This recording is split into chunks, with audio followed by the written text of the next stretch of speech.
ওং নমঃ শিবায়, ওং নমঃ শিবায়, ওং নমঃ শিবায়। বন্ধুরা, 2025 সালের মহাশিবরাত্রি অনুষ্ঠানটি পালিত হচ্ছে 26শে ফেব্রুয়ারি বুধবার দিন। ভগবান শিব, যিনি মহাদেব ও ভোলানাথ নামে পরিচিত, তিনি হলেন হিন্দু ধর্মের একজন শ্রদ্ধেয় দেবতা। শিবপুরাণ অনুসারে এই রাতেই শিবের সৃষ্টি, স্থিতি ও প্রলয়ের মহাতাণ্ডব নৃত্য করেছিলেন। আবার এই রাতেই শিব ও পার্বতীর বিয়ে হয়েছিল। অন্ধকার আর অজ্ঞাতা দূর করার জন্য এই ব্রত পালিত হয়। অজ্ঞানাতিক ভক্ত এই দিন শিবলিঙ্গে গঙ্গা জল, দুধ, বেলপাতা, ফুল দিয়ে শিব পূজা করে থাকে। তাই অবশ্যই আপনারা এই মহাশিবরাত্রির দিন আপনারা ভুলেও এই একটি ফল খাবেন না, বা এই একটি ফল শিবলিঙ্গে নিবেদন করবেন না, বা এই ফলটি কেউ দিলেও তার কাছ থেকে ভুল করেও নেবেন না। এতে আপনার জীবনে দুর্দশা নেমে আসবে, আপনার পরিবারের মধ্যে অশান্তি সৃষ্টি হবে, গৃহে বাস্তুদোষ দেখা দেবে। আপনি যদি এই শিবরাত্রির শিব ব্রত করেন তাহলে আপনার ব্রত নষ্ট হয়ে যাবে, ভগবান শিবের কৃপা থেকে বঞ্চিত হবেন। তাই এই ধরনের ভুল কখনও করবেন না, আর এই একটি ফুল শিবলিঙ্গে কখনও অর্পণ করবেন না। তাই আমাদের সকলেরই আজকের এই গুরুত্বপূর্ণ তথ্যগুলি জানা খুবই প্রয়োজন। তাই অবশ্যই আমার প্রিয় সকল ভক্তগণ ভিডিওটি ভক্তি, ভালোবাসা, শ্রদ্ধার সহিত শ্রবণ করবেন। আর এই চ্যানেলে নতুন হয়ে থাকলে দয়া করে চ্যানেলটি সাবস্ক্রাইব করবেন, কারণ পরবর্তী সময়ে এই ধরনের নতুন নতুন ভিডিও বা তথ্য পাওয়ার জন্য। এবং ভিডিওটিতে একটি লাইক করবেন, আর কমেন্টে ভক্তি, ভালোবাসা, শ্রদ্ধা দিয়ে হর হর মহাদেব বা আপনাদের ইষ্ট দেবতার নামটি অবশ্যই লিখবেন। দেখুন, হিন্দুদের জন্য সবচেয়ে শুভ রাত্রিগুলির মধ্যে এই মহাশিবরাত্রি হলো একটি বিশেষ রাত। এই মহাশিবরাত্রির উৎসবটি ফাল্গুন বা মাঘ মাসের কৃষ্ণপক্ষের চতুর্দশ তিথিতে অমাবস্যার একদিন আগে পড়ে। মহাশিবরাত্রিতে একদিনব্যাপী উপবাস পালনের আধ্যাত্মিক তাৎপর্য রয়েছে, কারণ এটি সারা বছর ধরে শিবের উপাসনা করার সমতুল্য এবং সমস্ত পাপ থেকে মুক্তি পেতেও সাহায্য করতে পারে। তাই অবশ্যই 2025 সালে 26শে ফেব্রুয়ারি বুধবার পালিত হচ্ছে ফাল্গুন মাসের সবচেয়ে পবিত্রতম এবং সবচেয়ে বড় উৎসব মহাশিবরাত্রি। তাই এই মহাশিবরাত্রিতে এই দিনে এই একটি ফল আপনারা কাউকে দেবেনও না ও নিজেও গ্রহণ করবেন না, না হলে আপনার জীবনে অমঙ্গল নেমে আসবে, পরিবারের মধ্যে অশান্তি দেখা দেবে। তাই অবশ্যই এই পবিত্রতম মহাশিবরাত্রির দিনে এই একটি ফল আপনারা খাবেন না। উপবাস শরীর ও মনকে পবিত্র করে, সতর্কতার মাত্রা বাড়ায় এবং পরম নিষ্ঠার সাথে ভগবানের উপাসনা করার জন্য প্রস্তুত করে। সাফল্য, সমৃদ্ধি, শান্তি এবং সুখ লাভের জন্য ভগবান শিবকে বেলপত্র, ধুতরা ফল, কাঁচা ডাব, দুধ, দই, চন্দন, ঘি এবং জল নিবেদন করতে হবে। এছাড়াও দুধ দিয়ে তৈরি মিষ্টি এবং এর থেকে তৈরি বরফি, পেড়া এবং ক্ষীর ভগবানকে নিবেদন করা হয়। আমাদের হিন্দু ধর্মে সবচেয়ে পূজিত ভগবান হলেন ভগবান শিব, যাকে সাধারণত মহাদেব নামে পরিচিত। তিনি তিন দেবতা অর্থাৎ ব্রহ্মা, বিষ্ণু এবং শিবের মধ্যে একজন। শিবরাত্রির আগের দিন অর্থাৎ ত্রয়োদশীর দিন ভক্তরা কেবল একবার আহার করেন।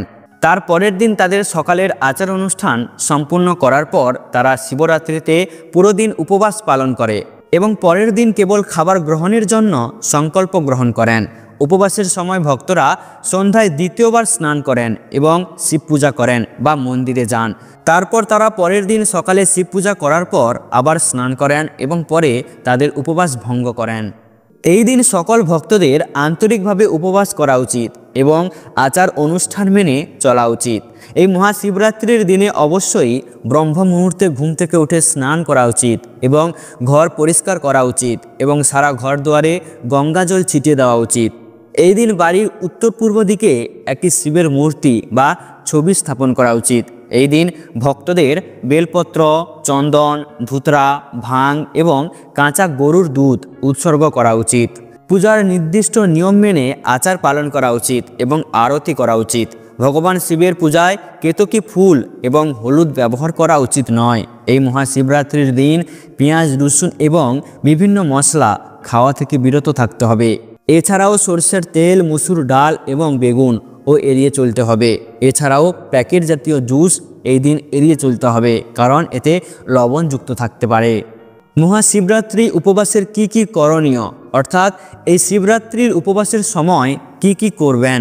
ত্রয়োদশীতে অর্থাৎ মহাশিবরাত্রির একদিন আগে ভক্তদের শিবের উপাসনার জন্য তাদের শরীর ও মনকে প্রস্তুত করার জন্য একবেলা খাবার খেতে হবে এবং উপবাসের দিন ভক্তদের খুব ভোরে ঘুম থেকে ওঠা উচিত, স্নান করা উচিত এবং নতুন পোশাক পরা উচিত।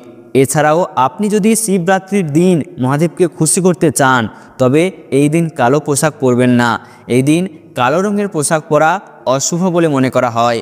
এছাড়াও চামড়ার জিনিসপত্র এই মহাশিবরাত্রিতে বাড়িতে চামড়ার জিনিসপত্র আনায় বাড়িতে নেতিবাচক পরিণত হয় বলে বিশ্বাস করা হয়। চামড়াকে অপবিত্র বলে মনে করা হয় এবং এটি আধ্যাত্মিক বিকাশে বাধা সৃষ্টি করতে পারে। এটি অবাঞ্ছিত শক্তি আকর্ষণ করে, আধ্যাত্মিক অনুশীলনের জন্য প্রয়োজনীয় ইতিবাচক পরিবেশকে ব্যাহত করে। একটি সুরেলা পরিবেশ বজায় রাখতে এবং আধ্যাত্মিক অগ্রগতিকে সমর্থন করার জন্য এই পবিত্র দিনে আপনারা বাড়িতে চামড়ার জিনিসপত্র আনা একেবারেই এড়িয়ে চলাই ভালো। এছাড়াও মরিচা পড়া জিনিসপত্র, এই শিবরাত্রিতে আপনার বাড়িতে মরিচা পড়া জিনিসপত্র রাখবেন না, এতে নেতিবাচক পরিণতি হয় বলে বিশ্বাস করা হয়। মরিচা পড়া জিনিসপত্র ক্ষয় এবং অবহেলার প্রতীক এবং এই পবিত্র দিনে আপনার ঘরে এগুলি আনায় গৃহে নেতিবাচকতা আনতে পারে। এটি আপনার জীবনে বিভিন্ন ক্ষেত্রে, যার মধ্যে সম্পর্ক, ক্যারিয়ার এবং ব্যক্তিগত উন্নতিতেও অন্তর্ভুক্ত, উন্নতিতে বাধা সৃষ্টি করতে পারে। এছাড়াও এই দিন ধারালো জিনিসপত্র বাড়িতে কিনে আনবেন না। বাড়িতে ছুরি, কাঁচি বা সূচের মতো ধারালো জিনিসপত্র কেনা এই দিন এড়িয়ে চলাই ভালো। এই জিনিসপত্র বিপদের সাথে সম্পর্কিত এবং উত্তেজনাপূর্ণ পরিবেশ তৈরি করতে পারে, যা দ্বন্দ্ব এবং নেতিবাচকতার দিকে পরিচালিত করে। এই পরিবেশ আধ্যাত্মিক অনুশীলনের জন্য আদর্শ নয়, যার জন্য শান্তি এবং প্রশান্তির প্রয়োজন। এছাড়াও ভাঙা জিনিসপত্র, শিবরাত্রিতে ভাঙা জিনিসপত্র বাড়িতে আনলে গৃহে নেতিবাচকতার পরিণতি বাড়ে। ভাঙা জিনিসপত্র নেতিবাচকতার প্রতীক এবং ইতিবাচক শক্তির প্রবাহকে বাধাগ্রস্ত করে। এগুলি আধ্যাত্মিক পরিবেশকে ব্যাহত করতে পারে এবং পারিবারিক অশান্তি সৃষ্টি করতে পারে। এরপর উপবাসের সমস্ত নিয়ম মেনে অত্যন্ত নিষ্ঠা ও নিষ্ঠার সাথে দিনব্যাপী উপবাস পালন করার জন্য সংকল্প গ্রহণ করা উচিত এবং শিব পূজার আগে জল, দুধ, জাফরান, মধু এবং গঙ্গা জল দিয়ে শিবলিঙ্গ স্নান করুন। প্রদীপ এবং ধূপ জ্বালান। উপবাসের সময় ভক্তদের অবশ্যই ফল, দুধ, দুগ্ধজাত দ্রব্য, মূল, শাকসবজির মতো সাত্ত্বিক এবং ব্রতবান্ধব খাবার গ্রহণ করতে হবে এবং শস্য এবং ডালের মতো নিষিদ্ধ খাবার এড়িয়ে চলতে হবে এবং শিবের পুজোয় নারকেল নিবেদন করতে নেই।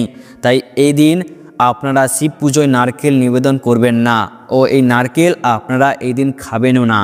নারকেল লক্ষ্মীর স্বরূপ, তাই শিব পুজোয় এটি ব্যবহার না করার পরামর্শই দেওয়া হয়। শিবরাত্রি অত্যন্ত তাৎপর্যপূর্ণ এবং শিব পূজার আগে ভক্তদের আবার স্নান করতে হবে। রাতে একবার বা 4 বার শিবরাত্রির পূজা করা যেতে পারে। শিব পূজা শেষ করার পর ভক্তরা বেশিরভাগ সময় উপবাস চালিয়ে যান এবং পরের দিন স্নান করেই উপবাস ভাঙেন, বিশেষ করে চতুর্দশী তিথি শেষ হওয়ার আগে। এই দিন শিবলিঙ্গে চম্পার মতো ফুল নিবেদন করবেন না, কারণ এগুলি ভগবান শিবের অভিশাপ। এই পূজার সময় ভক্তদের কখনোই কুমকুম, তিলক ব্যবহার করা উচিত নয় এবং চন্দনের পেস্ট ব্যবহার করা উচিত। উপবাসের সময় অতিরিক্ত চা এবং কফি পান করবেন না, কারণ এটি পানি শূন্যতার কারণ হতে পারে। এই পবিত্র মহাশিবরাত্রির দিনে অবশ্যই শিবলিঙ্গে তুলসী পাতা অর্পণ করবেন না। শিবলিঙ্গে দুধ নিবেদনের আগে মনে রাখবেন প্যাকেট দুধ ব্যবহার করবেন না এবং শিবলিঙ্গে শুধুমাত্র ঠান্ডা দুধ নিবেদন করতে হবে। অভিষেক সর্বদা সোনা, রূপা বা ব্রোঞ্জের তৈরি এমন পাত্র দিয়ে করা উচিত। অভিষেকের জন্য কখনোই স্টিলের পাত্র ব্যবহার করবেন না। তো বন্ধুরা, ভিডিওটি আজ এখানেই সমাপ্ত করছি। ভিডিওটি দেখে ভালো লাগলে একটি লাইক অবশ্যই করবেন।